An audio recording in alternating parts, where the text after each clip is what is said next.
미국을 비롯한 각국의 산업 정책이 전통적인 제조업 부활의 중심을 두면서 말 그대로 제조업 르네상스 시대를 맞고 있습니다. 우리나라의 산업 정책에도 많은 시사점을 던져주고 있는데 오늘 이 문제 짚어보겠습니다. 한국경제신문 한상춘 논설위원 나와 계십니다. 안녕하십니까? 네, 안녕하십니까? 네. 최근 들어 각국이 제조업을 중시하는 산업 정책을 펼치고 있는데요. 일단 어떤 움직임이 있는지 짚어주시겠습니까? 말씀대로 올해 들어서 이 산업 정책, 주력 산업을 어떤 쪽으로 육성할 것이냐 하는 이런 그 산업 정책의 내용이 많이 바뀌고 있는데요. 네. 사실상 미국 같은 경우에는 각종 세제 지원을 통해서 해외에 나가 있는 그 미국의 그 제조업체를 자국내로 불러들이는 이런 그 정책을 통해서 제조업을 육성시킨다 이렇게 보시면 되겠고요. 싼 노동력을 찾아서 해외로 내보냈던 공장들을 다시 불러들인다. 네네, 예. 그렇습니다. 그리고 어제는 저녁 때는 한국경제TV 주최한 그 국제금융 컨퍼런스가 하얏트에서 저도 네. 그 자리에 갔습니다만 아주 성황리했는데요. 사실상 그렇습니다. 그 자리에서 전 민주당의 그 총리였던 간 나오토 총리도 일본이 그 엔저를 통해서 전통적인 그 수출 제조업을 통해 경기를 부양한다 하는 이런 내용을 상당히 강조하고 또 이웃 국가의 반발, 특히 한국 국가의 반발 문제에서 아주 유연하게 대처하는 이런 모습이 상당히 유연했었는데요. 네. 그분의 말씀대로 일본이 엔저를 통해서 전통적인 제조업의 제조 수출업체를 육성하는 것이 지금 모습이다 이렇게 보시됐습니다. 그리고 중국도 지금 여러 가지 비용 여건 악화로 인해서 또 미국의 이렇게 자국 기업에 불러들인 정책에 의해서 경우에 따라서는 중국 내 외국 기업의 제조업이 나가다 보니까 네. 중국 내부에서도 공동한 문제가 우려될 수 있는 상황인데요. 그러다 보니까 시진핑 시대에서는 이것을 대처하기 위해서 자국 내 그 제조업을 육성하는, 그래서 대체적인 차원에서 제조업을 육성하는 이런 정책을 취하고 있는데요.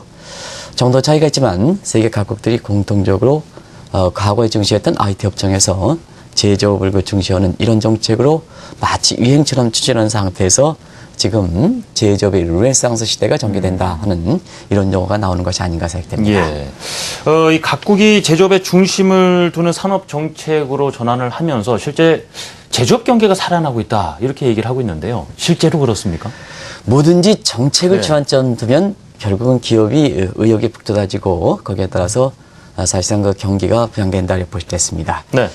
최근에 보면은 미국도 제조업 지표가 워낙 여러 가지가 있기 때문에 그 제조업 지표에 따라서 그 성격이 선행성이냐 아니면 동행을 갖고 있냐 후행성 지표냐에 따라서 좀 차별이 있지만 오늘 새벽에 끝난 뉴욕 증시에서 다우지수가 비교적 많이 올랐죠. 오늘도 한 80포인트 이상 올라갔는데요. 네.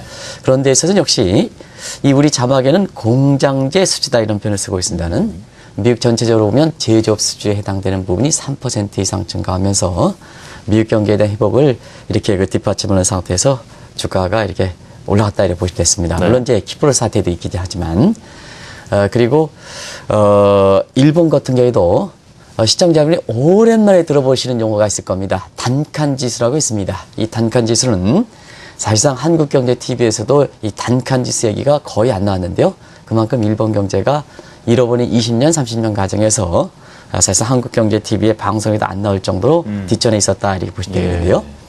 최근에 보면 이 단칸지수라는 얘기가 많이 나오고 있습니다. 이 단칸지수 같은 경우는 일본의 제조업 동향을 한눈에 알 수 있는 지표다 이렇게 보시면 되겠는데요. 단기, 장기가 있습니다. 근데 단기, 장기 모두가 올해 1, 4분기 들어서 뚜렷하게 회복 추세로 도달하고 있다 이렇게 보시면 됐습니다. 그리고 중국도 제조업 경기를 나타낼 때 PMI 지수라 해서 이 PMI 지수는 아마 시청자분들 눈에 익은 용어시겠죠? 구매자 관리협회 지수라 해서 중국의 제조업 동기를 알 수 있는 지표라 이렇게 보시면 되겠는데요. 네. 여기에 2월부터 고개를 들어서 3월은 아주 많이 증가하고 있습니다. 그래서 전반적으로 놓고 본다면 정책의 주안점을 두다 보니까 결국 세계 중심 국가들의 제조업 경기가 올라서 이것이 주가 상승에 아주 견인차 역할을 한다 이렇게 보시겠습니다. 예. 그러다 보니까 궁금해지는 것이 말이죠. 한동안 IT 업종에 상당히 치중을 해왔는데 왜 전통적인 제조업으로 또 중심을 많이 두고 있는가? 이유가 좀 궁금합니다. 상당히 궁금하시죠? 예. 질문하시는 진행자분도 상당히 좀 깜짝 놀래가지고 질문하시는 거 보니까 아마 시청자분도 상당히 관심일 겁니다. 종전처럼 IT 업종 오는데 왜 최근 들어선 각국의 산업 정책에서 전통적 제조업, 소위 시청자분, 투자분이 많이 알고 있는 굴뚝 산업을 이렇게 중시할까 하는 측면에서 보면 이 IT 업종은 탄력도는 있기는 합니다. 그러나 지금 세계 각국들의 입장에서 보면 단순히 성장률을 끌어올리는 게 아니라 네.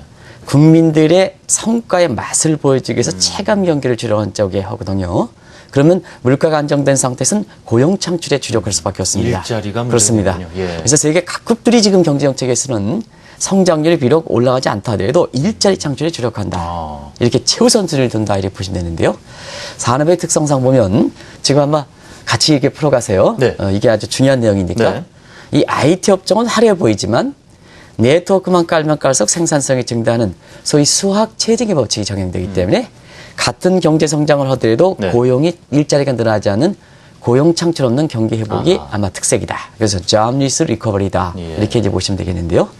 전통적 제조업은 생산하면 생산할수록 생산성이 떨어지는 수학 체감의 법칙이 적용되기 때문에 노동과 자본을 그만큼 성장률 달성하기 위해서는 끌어올려야 됩니다. 그렇기 때문에 이런 노동과 자본을 끌어올리는 과정에서 일자리 창출이 늘어나는 고용 창출 계수가 높거든요. 네. 그러다 보니까 지금 세계 각국들이 체감 경기 개선, 역시 정책 당국자보다는 국민 중심. 국민들은 체감 경기 개선시켜야 된다. 그러면 체감 경기 개선시키기 위해서는 일자리 창출이 중요하다 보니까 결과적으로는 IT 업종보다는 고용 창출 계수가 높은 전통적인 제조업에 육성하는 이런 쪽으로 산업 정책이 바뀌고 있다고 볼 수 있습니다. 자, 일자리 부분. 결국은 이제 경기 순환적인 측면에서도 IT 업종보다는 제조업을 다시 육성하는 것이 좋다. 뭐 이런 말씀인데요. 이런 또 평가가 나오는 이유가 있겠죠. 예. 예. 최근에 보면 네. 주가의 이렇게 상하 등락폭이 이렇게 변동이 심하다고 생각하십니까? 안 하십니까?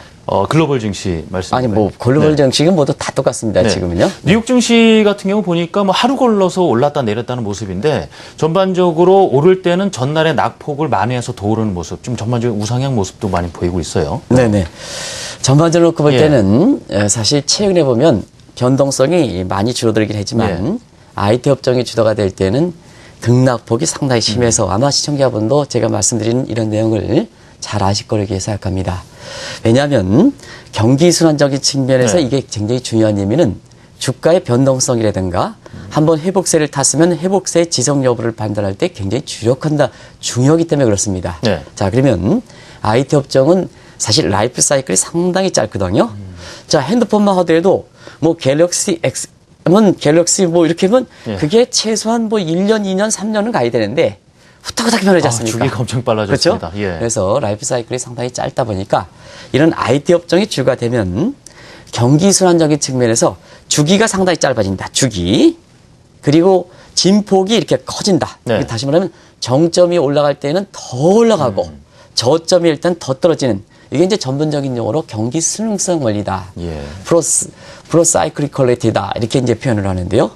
자, 주기가 짧아지고 진폭이 될 때 확확 변하면 사실 주가에서 보면 사람이 쉽게 대응하기는 어렵지 않습니까? 예. 그러나 이 제조업이 경기업 같은 경우는 라이프 사이클이 상당히 짧기 때문에 라이프 사이클이 상당히 길기 때문에 주기가 길어지는 측면, 그다음에 변동성이 정점은 낮아지고 저점은 줄어드는 한 상태에서 진폭이 낮아져서 한번 경기가 회복되면 네. 주가가 상승하면 전통적 제조업이 주가 될 때는 이 주가의 랠리가 오랫동안 지속될 수 있다는 얘기거든요. 그러면 IT 업종은 한번 타면 확 거꾸러지는데 예. 이 전통적 제조업은 타기는 어렵겠지만 타면 오랫동안 경제 성장세가 가고 그 다음에 이걸 반영해서 주가의 랠리가 이어진다는 얘기거든요. 그런 측면에서 보면 한번 잘 보시기 바랍니다. 최근에 그 미국 증시가 IT가 주가 되는 나스닥 업종보다는 네. 전통적 제조업이 많이 들어가는 다우지수가 이렇게 됐지 않습니까? 그러면 다우지수 같은 경우에는 주가 될 때는 자 주가의 랠리가 네. 지금 얼마큼 오랫동안 지속됩니까? 사상 최고치를 기록해서 무슨 뭐 거품이다 뭐다 해서 조만간 떨어진다. 이런 사람들은 이런 산업정책 내용이라든가 그다음에 경기의 이런 주력 산업의 변동 내용을 잘 감안하지 않으시고 IT 업종이 주가 될 때 올라가서 최고치 하면 떨어진다 하는 입장이지만 그러나 지금까지 이렇게 보면은 굉장히 주가 상승세가 비교적 오랫동안 전개되는 것은 네. 미국의 산업 정책이 제조업 중심이고 제조업은 주기가 길고 그다음에 이 진폭이 좋기 때문에 한번 타기 시작하면 오랫동안 간다 하는 것을 지금 미국 증시가 반증해 주는 대목이 아닌가 생각됩니다. 그만큼 심리적인 안정감도 클 수밖에 없겠는데요. 자, 이 전통적인 제조업을 육성하기 위해서는 아무래도 이 정책도 다른 부분을 방향이 좀 수정돼야 될 텐데 어떤 정책들을 추진하고 있는지요? 과거의 그 전통적 제조업을 육성시킬 때는 공장을 설립해서 마케팅해서 브레이크 이븐 포인트 지나는 이런 방식을 취하면 사실 지금 같은 이런 환경이 급변 시대에서는 공장이 이렇게 제대로 정착하기가 어렵거든요. 네. 그래서 전통적 제조업을 육성할 때 세계 각국들이 두 가지 큰 정책을 추진하고 있습니다. 하나는 해외에 나가 있는 전통적 제조업을 다시 들어와라 하는 리쇼어링 정책을 추진해서 경우에 따라서는 과거에는 글로벌했는데 지금 글로벌에 대한 아주 유인이 상당히 낮아진 반면에 다소의 비용 여건이 좀 어렵다 하더라도 세제 지원을 통해서 네. 다시 자국 내 기업을 해외 나갔던 것을 되돌아오는 리쇼어링 정책을 추진한다 이렇게 보시도 있고요. 최근에 보면 리쇼어링을 더 이렇게 강조해서 오바마 정부 집권이기 때는 리쇼어링에 더 강도 있는 인프로인 마그네틱 정책, 인더스트리 마그네틱 정책에서 자석 정책을 취하고 있습니다. 끌어들이는 정책. 이런 정책을 추진하고 있고요. 또 한 가지는 이 금융위 과정에서 전통적 제조업이 위기에서 버티지 못한 기업은 세컨더리 M&A 시장에서 기업의 매물로 나오거든요. 이럴 때는 자금 여유가 있는 이런 기업들이 그 기업을 이렇게 해서 다시 제조업을 육성하는 이런 모습이기 때문에 지금 제조업을 육성한다 하더라도 한편에서는 리쇼링 정책, 다른 한편에서는 세컨더리 M&A 시장에서 매물로 나오는 이런 그 제조업을 이렇게 인수해서 육성시키는 것이 종전과 다른 점이다 이렇게 볼 수 있습니다. 이 리쇼어링 정책 말씀해 주셨는데 결국 해외에 나가 있는 자국의 기업은 끌어들이면서 그 생산된 제품도 수출을 해야 되는 상황입니다. 아무래도 국제화에 반대되는 부분이고 여러 나라들의 반발이 좀 있지 않을까도 싶어요. 아무래도 예를 들어서 미국 기업이 중국에 갔다. 근데 다시 미국의 리쇼어링 정책에서 다시 미국으로 간다 하면 중국은 어떻게 하면 사실 공중에 붕 뜨는 소위 도넛 현상이 오래되지 않습니까? 그러다 보니까 아무래도 투자국 입장에서는 중국 입장에서는 미국에 대해서 무역 마찰이라든가 통상 마찰이라든가 무역 보복이라든가 이런 것을 해줄 수밖에 없는데요. 자, 그러면 지금 말씀대로 글로벌 환경에서 미국에 설령 기업이 들어왔다 하더라도 또 한국에 해외 진출했던 기업이 들어왔다 하더라도 제품 만들면 그래서 팔아야지 기업의 생존이 가능하지 않습니까? 그렇죠. 그런 측면에서는 정부의 정책을 믿고 들어왔을 때 투자 상대국으로부터 이렇게 우려되는 이런 마찰을 줄여주는 재원상, 정부의 그 지원이 있어야 되거든요. 그런 측면에서 보면 한편에서 코스트 부담을 줄여주는 측면, 그 다음에 들어옴에 따라서 불이익을 당하는 측면을 보완해주는 측면, 이런 측면에서 지금은 수출 경쟁력을 강화하기 위해서 자국의 통화를 평가절하는 양적으로 정책을 평가절하는 이런 정책을 보완시켜주고 있다고 볼 수도 있고요. 또 하나의 측면은 각종 법인세 인하라든가 뭔가 이렇게 통해서 하는데요. 어제도 국제금융 컨퍼런스에서 간 나우토가 사실상 아베 정부를 칭찬하는 모습을 보였었거든요. 자, 이거는 굉장히 지사점이 있습니다. 우리도 한번 제조업 정책이냐, 재정 정책이냐, 통화 정책이냐 해서 재정 정책을 강구하는 재정부와 통화 정책을 강구하는 한국은행 사이에 이게 꼴불견 싸움이 난다고 했습니다. 자, 한편에서는 재정부에서는 재정 정책의 지출 효과가 비교적 적다. 그러면 통화 정책 좀 해달라 하면 한국은행 입장에선 재정 정책 효과가 적다. 금리는 동결하겠다. 이게 지금 모습이거든요. 근데 정적이라 얘기했던 가한 나우토 같은 경우에는 지금 아베 정부가 추진하는 정책에 대해서 비록 정권이 다른 쪽에 속해 있는데도 불구하고 어제 아주 박수를 쳐주는 제가 그 컨퍼런스에서 굉장히 인상이 깊었었는데요. 이런 모습을 보여줘야 되는데 한 정부의 배를 타고 있는 정부 부처에서 한쪽은 재정지출이 적어서 효과가 적으니까 통화정책을 강구해라. 다른 한쪽은 통화정책은 효과가 적으니까 재정지출을 강구하라. 이게 도대체 이렇게 지금 경기를 부양해서 국민이 이렇게 고통을 당하는데 이게 부처 간에 이게 뭡니까? 어제 보면 그분들이 한국경제TV에 지금 국제금융 컨퍼런스에 오셔서 잘 간나우토 전 민주당 총리가 어떻게 얘기하는지 현 정부에서 저 한번 좀 보셨으면 그게 컨퍼런스를 개최하는 목적이다 이렇게 보시면 되겠습니다. 그런 것을 좀 적극적으로 활용할 필요가 있지 않냐 생각합니다. 그러게 선진국이다 이렇게 보시면 되겠습니다. 이렇게 지금까지 뭐 각국의 산업 정책에 대해서 말씀을 또 나눈 이유가 어찌 보면 우리나라는 어떻게 해야 될 것인가 그런 부분인데요. 경기 부양책 계속해서 발표를 하고 있는 상황인데요. 이 부분에 대해서 우리나라의 산업 정책 어떻게 끌고 가야 될지요? 네. 사실상 그렇습니다. 우리나라도 지금 IT 업종 육성하는 과정에서 많은 그 부작용이 노출된 측면이 있거든요. IT 강국으로도 올라서긴 했는데. 그렇습니다. IT 강국은 이렇게 하되 우리가 우리 산업 정책에서 보면 한쪽만 쫙 간다. 예를 들어서 과거에 뭐 벤처면 벤처 한쪽만 쭉 가고 집중이 돼 있군요. 예. 이게 이제 제가 얘기할 때 좀 알겠습니다. 얘기할 수 있게끔 네네 한쪽만 집중시키는 이런 모습인데요. 네. 산업 정책에 있어서는 균형이 중요합니다. 그래서 지금 IT의 강점을 갈 때 지금 전통적으로 갖고 있는 제조업도 좀 홀대시키지 않는 그래서 IT의 강점과 네. 제조업의 균형을 유지하는 것이 현 정부의 산업 정책에서 한번 중점을 둘 필요가 있지 않냐 생각하고요. 또 박근혜 대통령께서도 이미 시사했습니다는 한국도 국내의 1990년대 초반서부터 고비용 저일 구조로 해서 일자리 창출 이렇게 높은 산업들이 밖에 나가 있는 이런 국내 기업들이 많거든요. 이런 기업들을 좀 적극적으로 세제 혜택을 통해서 한국판 리쇼링 정책을 추진할 필요가 있다는 것을 말씀드리고요. 또 이런 정책이 이런 기업들이 이 제품을 만들어서 다른 나라에 수출할 때 자, 그거에 상응하는 정책을 좀 뒷받침해 줘야 되거든요. 그런 측면에서 보면 다른 앞으로 수출 경쟁력을 강화하기 위해서 다른 국가들 쓰니까 우리만 쓴다면 환율 조작으로 걸리지만 다른 국가들을 쓰니까 국제 무역의 상호부주의 원칙이라고 있습니다. 그래서 위배되더라도 다른 국가에서 쓰면 크게 규범을 만든 국가에서 쓰면 사실상 우리가 쓰더라도 그렇게 온들의 왕국처럼 보이진 않거든요. 그런 측면에서 보면 고환율 정책을 좀 유지해주고 다른 한편에서는 들어오면 임금이라든가 이런 측면에서 불이익을 당하다 보니까 결과적으로 보면 어제 컨퍼런스 로스 교수가 얘기하는 것처럼 로스 교수가 게임에서는 공생적 게임이 돼야 되거든요. 어제 컨퍼런스에서 로스 교수도 상당히 인상 깊게 얘기를 하는데요. 오늘 한국경제신문을 보시면 잘 아실 거로 봅니다.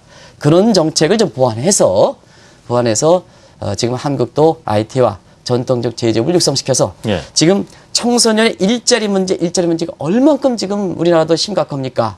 이런 측면에서 보면 그런 쪽에 시사점을 배우셔서 좀 산업 정책을 쓰시는 분들 또 제발 부처 간에 재정 정책을 담당하는 정부의 부서와 통화 정책을 담당하는 무슨 간에 그 이견을 대서 서로가 그 정당성을 뒷받침하는 연구 보고서를 제발 좀 내놓지 마시기 바랍니다. 지금 우리 국민들이 이렇게 어려운데 협조해서 가더라도 못하는 판에 이렇게 자기 입장을 정당하게 해서 연구 보고서가 하면 그 연구 보고서는 뭐냐? 상당히 포퓰리즘 연구 보고서 하는 것을 말씀드리고 싶습니다. 어제 한국경제 컨퍼런스에서 어떤 내용이 토론됐는지 또 그러한 훌륭하신 분들이 어떻게 입장을 보이는지 이런 것을 한 번 정도는 좀 우리나라의 정책에 좀 감안해서 좀 정책을 추진해 주시면 그게 국민이 바라는 상황 아닌가 하는 생각이 듭니다. 자, 지금 주요 각국이 추진하고 있는 전통적인 제조업 부활 그런 산업 정책 속에서 우리나라의 시사하는 부분이 어떤 점이 있는지 짚어봤습니다. 한국경제신문 한상춘 논설위원과 함께했습니다. 고맙습니다. 네, 고맙습니다.